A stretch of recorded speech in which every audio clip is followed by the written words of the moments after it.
ஒரு காலகட்டத்தில் பார்த்திங்கன்னா நம்மளுக்கு வந்து ஒரு ஒரு சம்பவத்தினால நம்மளுடைய வாழ்க்கையே நிலகுலைஞ்சு போயிடும். அந்த நிலகுலைஞ்சு போன உடனே நம்ம அதுக்கடுத்து வாழணுமா அப்படின்ற ஒரு எண்ணம் வந்துடும். அதுக்கப்புறம் ஏன்டா இப்படி வாழ்ந்துக்கிட்டே இருக்கிறோம், நம்மளால் என்ன செய்ய முடியும், இனிமேல் நமக்கு ஒரு வாழ்க்கையே தேவையில்லை அப்படின்ற அளவுக்கு நம்ம என்ன செஞ்சுருவோம், ஒரு முடிவு பண்ணுவோம். கிடையாதுங்க. நம்ம வந்து எந்த இடத்துல விழுகிறோமோ அந்த இடத்துலேருந்து முளைக்கவும் கற்றுக்கிறணுங்க. இதுதான் வாழ்க்கைன்னு கிடையாது. இதுதான் உங்களுக்கு இந்த வாழ்க்கை இப்படியே முடிஞ்சு போகிறது கிடையாது. இதுக்கு அப்புறமும் உங்களுக்கு ஒரு வாழ்க்கை இருக்குன்றதை நீங்கள் மனசில் வச்சுக்கிறணுங்க. ஏன் அப்படின்னு கேட்டிங்கன்னா, எப்போவுமே சில நேரங்கள் பார்த்தீங்கன்னா, இப்போ வந்து அடிக்கடி பார்த்தீங்கன்னா ஒரு மேரேஜ் ஆகுது, சீக்கிரமே ஒரு மன மாற்றத்தினால அவங்களுக்கு என்ன சொல்கிறது, ஒரு சின்ன சின்ன விஷயங்களில் கூட பிரச்சனைகள் ஆயிடுது, டிவோர்ஸ் ஆகிடுறாங்க.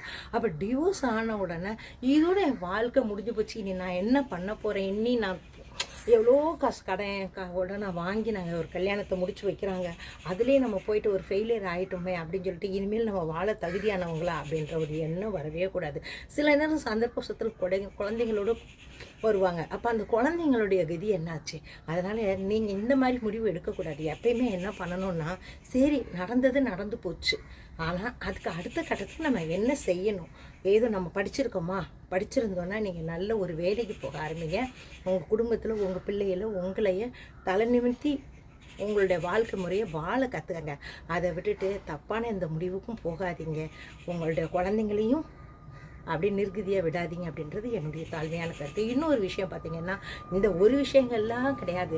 சில பிள்ளைங்க பாருங்களேன், அது +2ல் இப்போ நீட் இப்போ எக்ஸாம் சொல்ல வரும். இந்த நீட் எக்ஸாமில் பாஸ் ஆகலை அப்படின்னா எத்தனை பேர் வந்து சூசைட் பண்ணி இறந்துருக்குங்க. ஏன் அப்படின்னா, அடுத்த தடவை உங்களால் படித்து உங்களால் மார்க் வாங்க முடியாதா? வாங்க முடியுங்க. ஆனால் நம்ம என்ன செய்கிறோம், நம்மளுக்கு முடியாது அப்படின்ற எண்ணத்தை நம்மளுக்குள்ளே விதைச்சிட்றோம். நம்மளுக்கு முடியுங்க. நீங்கள் நினச்சா உங்களுடைய வாழ்க்கையை நீங்கள் மறுசீர அமைக்க முடியும். உங்களுடைய வாழ்க்கையுடைய தரத்தை உயர்த்த முடியும். உங்களுடைய வாழ்க்கையை நீங்கள் சூப்பராக வாழ முடியும்.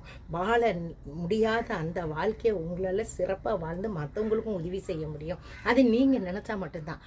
லேசாக உங்களுடைய தன்னம்பிக்கையை அப்படி விட்டுட்டீங்கன்னு வச்சுக்கோங்களேன், அப்படியே நிலக்குழஞ்சு போயிருவீங்க. நிலக்குழஞ்சு போகவே கூடாது. அதே மாதிரி என்னால் முடியும் அப்படின்ற ஒரு எண்ணத்தை நீங்கள் வச்சுட்டிங்கன்னா உண்மையிலே உங்கள் வாழ்க்கையில் ஒரு பெரிய மாற்றத்தை பார்ப்பீங்க. இது மாதிரி இந்த சிந்தனைகள், பழைய சிந்தனைகள், கெட்ட சிந்தனைகளை தயவு செஞ்சு விட்டுட்டு உங்கள் வாழ்க்கையில் நல்ல சிந்தனையை உருவாக்குங்க அப்படின்றது என்னுடைய தாழ்மையான கருத்து. ஏன்னா உங்களுடைய வாழ்க்கை உங்கள் கையில் தான், இது யாரோட கையிலையும் இல்லை அப்படின்றது என்னுடைய ரொம்ப மிக தாழ்மையான கருத்துங்க. இந்த வீடியோ உங்களுக்கு பிடிச்சிருந்ததுன்னா லைக் பண்ணுங்கள், கமெண்ட் பண்ணுங்கள், சப்ஸ்கிரைப் பண்ணுங்கள். பாய். நெக்ஸ்ட் வீடியோவில்